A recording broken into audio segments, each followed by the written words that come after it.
Coming up, who trashed the skate park? Our detectives go undercover to expose the guilty gang member. Who stole the fortunes from the fortune cookies? Finding the culprit from their fingernails. A purse snatcher at the cross-country race. Will grass seeds save the day? And who's committing fraud at the window washing fundraiser? Our clever detectives are on the case. Wow, I never thought of washing windows as a way to raise money. That's a great idea. I'm all set to go. Oh, not so fast, Shay. Something very alarming is happening at the cross-country race. Fortunately, our reporting team is right there on the spot. China and I are pro sports photographers. We're covering the local cross-country event, getting all the shots, finding the best angles as the crowd goes wild. Our photos are sure to make the front page. Ah! What was that? It's Mrs. Evans. It looks like her purse has been stolen. Oh no! She had it 5 minutes ago, so only a runner could have taken it. Maybe we caught them on film. Let's check our shots. At the time of the crime, 3 runners passed Mrs. Evans. Number 232, number 386, and number 537. One of them is the purse snatcher. But which one? Let's help Mrs. Evans. Whoa!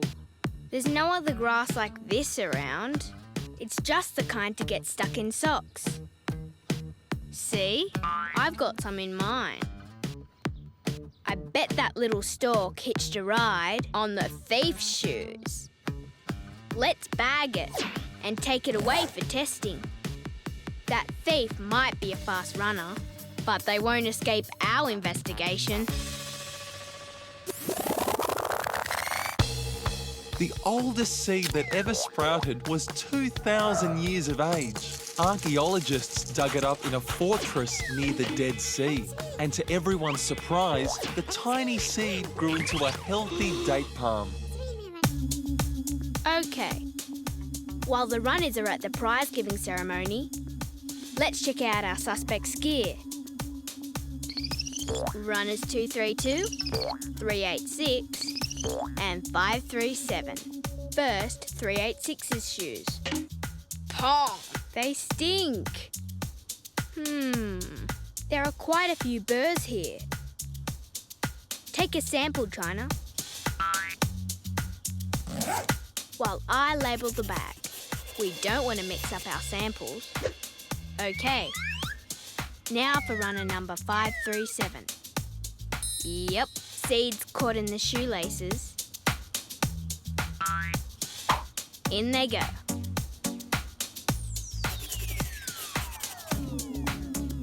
And now, check out number 232's socks. More seeds.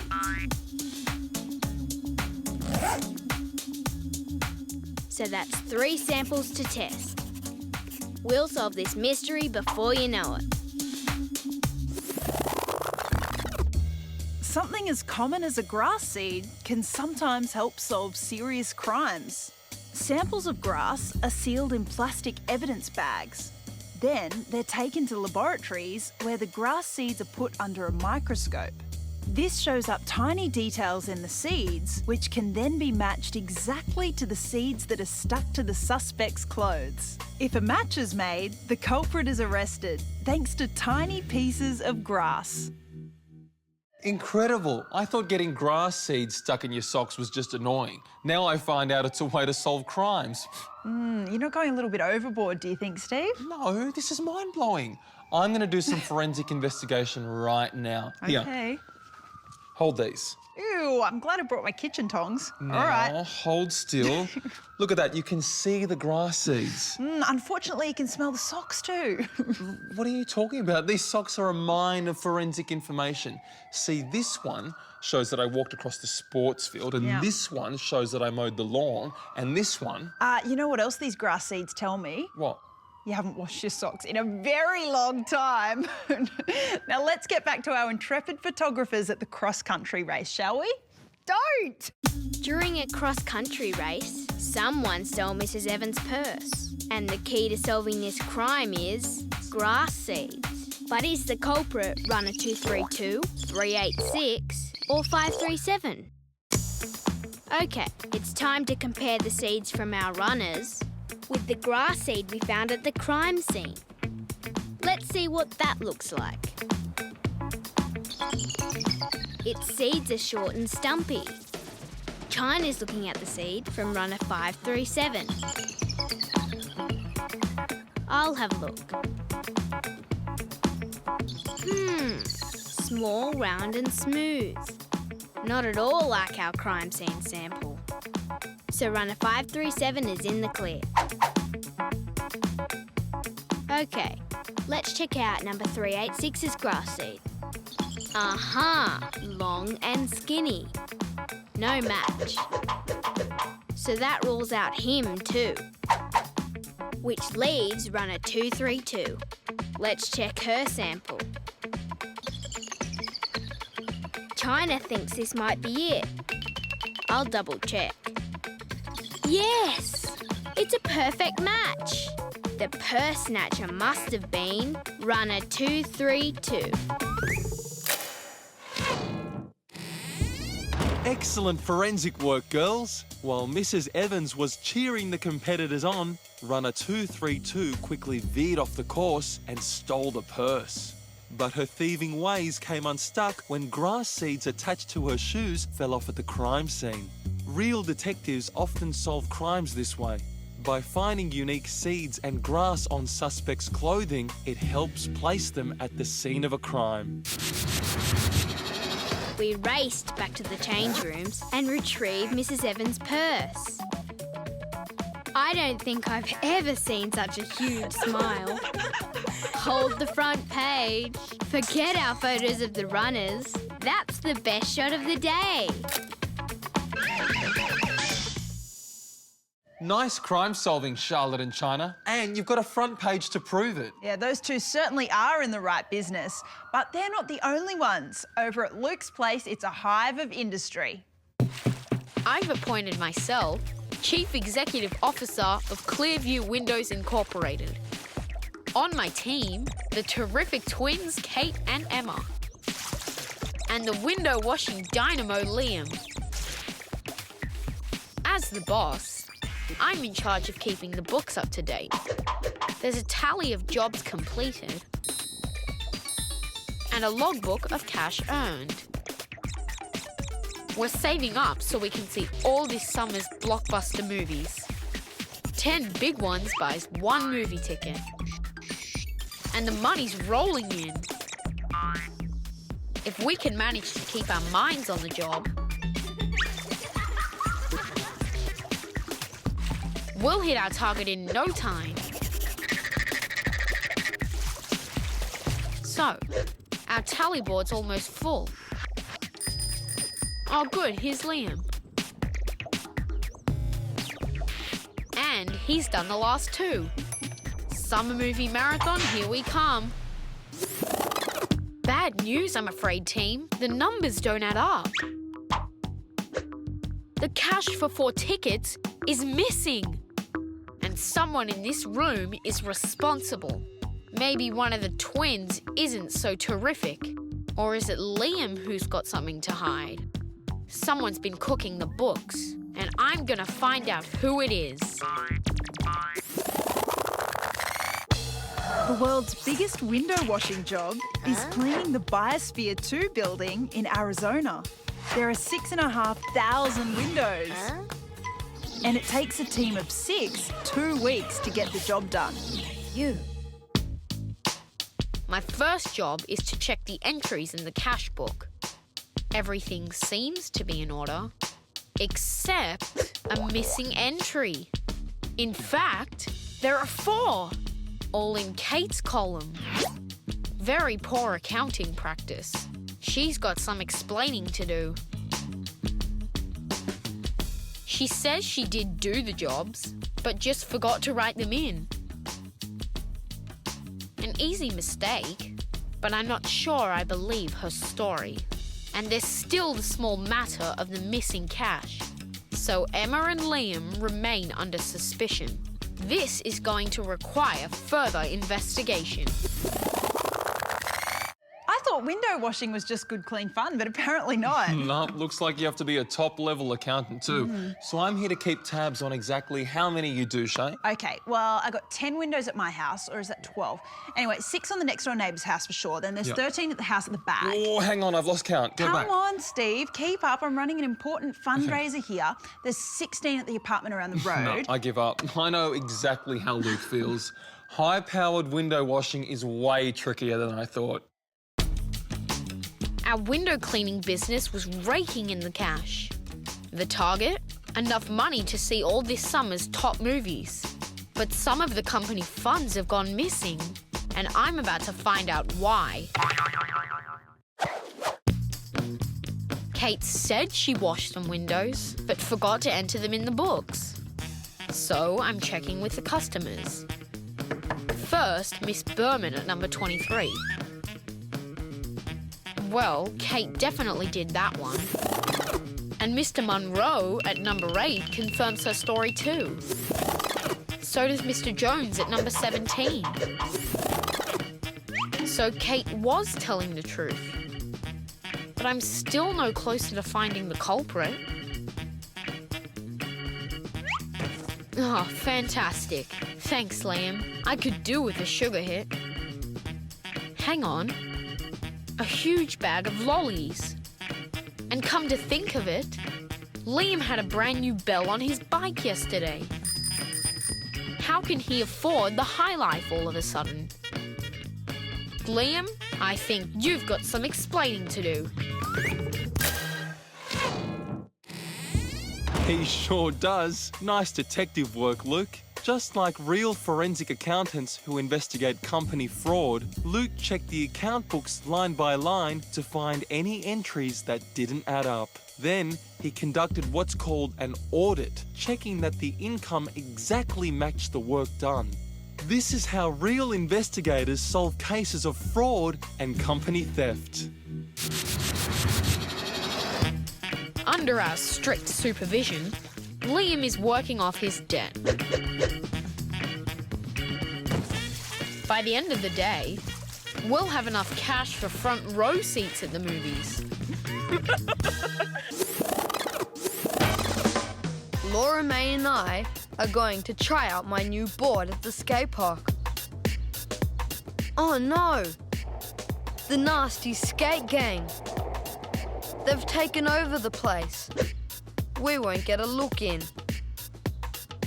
Let's go hang out in the park until they leave. Jeepers! The flowers! They've been decapitated. And look at that mess! The whole place has been vandalized. Maybe there's a clue in the rubbish. Aha! A dead giveaway. This is the nasty skate gang's logo. So one of them must be the vandal. But which one? Alex? He's the ringleader. Jack? He's always acting tough. What about Steph? She can be just as much trouble as the boys. But none of them is going to own up. Let's think. We're going to have to set up a sting. We'll tempt one of the nasties into doing a dirty deed. Then we'll know who the vandal is. I need to go undercover. Vandals have been around for a long time. 15 or so Stone Age hooligans defaced Irish cemeteries 3,000 years ago. How did they do it? By carving their names onto tombs. We've got the nasties under surveillance. But I'll need to look the part if I'm going to infiltrate their gang.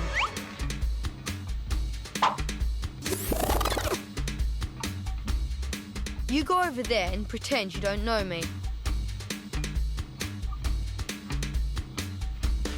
So far, so good.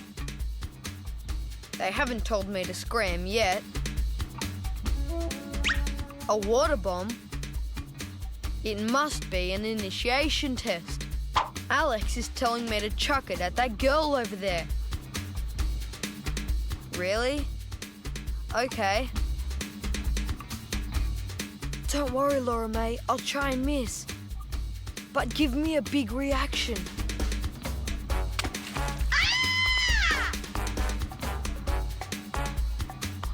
Tough enough for you?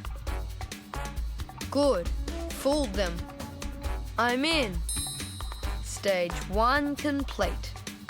Now we move to stage 2, where we expose the vandal. Undercover operations are very tricky. See this couple? They're actually real undercover police. But this man doesn't know. He's a well-known criminal and he tries to sell stolen watches.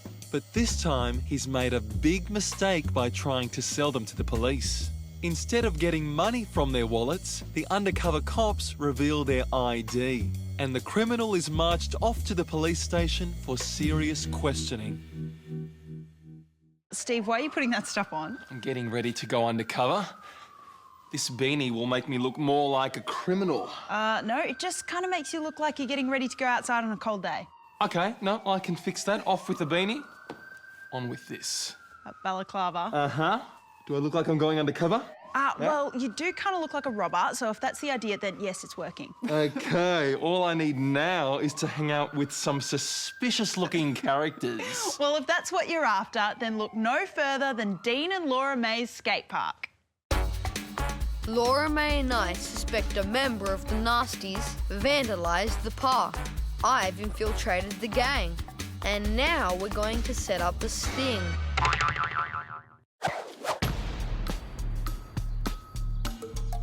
First, I'm going to start acting up, then see who follows my lead. I'll give these flowers a real trashing. Interesting. Steph's jumped in to protect the flowers. Well, there's no way she's a vandal. I think we can cross her off our suspect list. So it's either Alex or Jack. Okay, let's step it up a notch. Let's see who's into trashing the playground.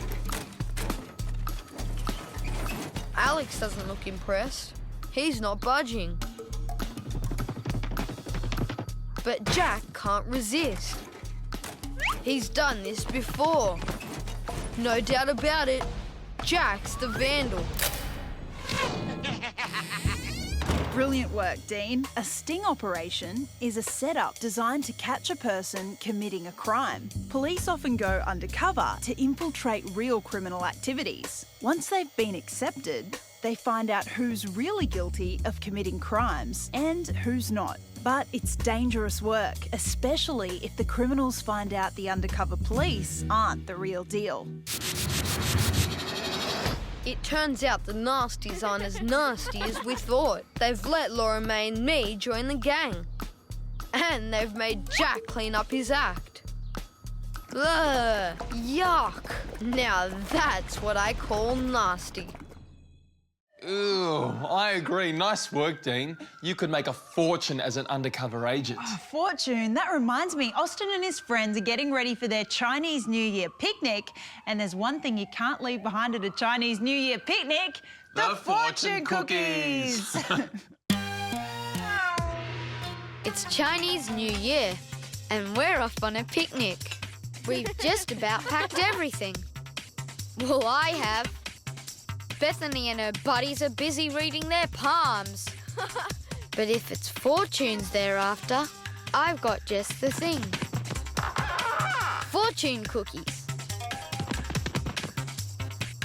What? They've been broken up, and all the fortune notes are gone. Well, I don't have to look too far to see who stole them. Those girls are mad about fortune telling. Bethany, Alyssa, and Zoe. Now, to find out which one did it. I'll inspect the crime scene and look for clues. Hey, what's this? Oh, gross! It's a fingernail with red nail polish. It's just the clue I need. Chinese people first used nail polish 5,000 years ago. It was made from a mixture of gum, egg whites, gelatin and beeswax. But only royalty were allowed to use red-coloured nail polish. I have to check the girls' hands without arousing suspicion. Don't mind me. Huh? If I can match their fingernails with the clipping, I'll have found my culprit. Excuse me, ladies. Now let's see Alyssa's. No nail polish. I think I can strike her off my suspect list. Now for Zoe. This is tricky. Her hands are under the table. I know. Time for the old pen on the floor trick. Oops, I can be such a klutz sometimes. Aha! Zoe's nails are red. The polish looks like a match. But I'll have to check Bethany's too. Oh no! What trick will I use this time? Just jump straight in. Yes, girls, it's a new palm reading technique.